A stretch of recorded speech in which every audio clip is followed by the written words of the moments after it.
நம்ம இபிஎஸ்ஸை பார்த்து பாதம் தாங்கி பழனிசாமி.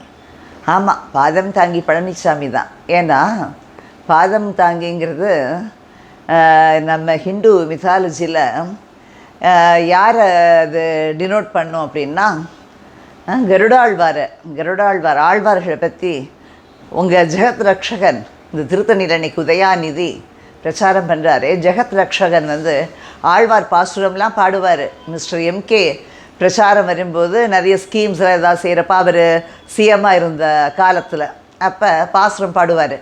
அது மாதிரி கருடாழ்வார் இருக்கார் இல்லையா, அவருக்கு தான் பாதம் தாங்கின்னு இதில் புராணத்தில் வரும். ஆமாம், நாங்கள் பாதம் தாங்கி தான், ஆழ்வார் மாதிரி தான். ஏன்னா பெருமாளை தாங்கிறவன் கருடாழ்வார். நாங்கள் இங்கே ஸ்ரீராமச்சந்திரன் மாதிரி எங்கள் ராமச்சந்திரனை தாங்குகிற கட்சி.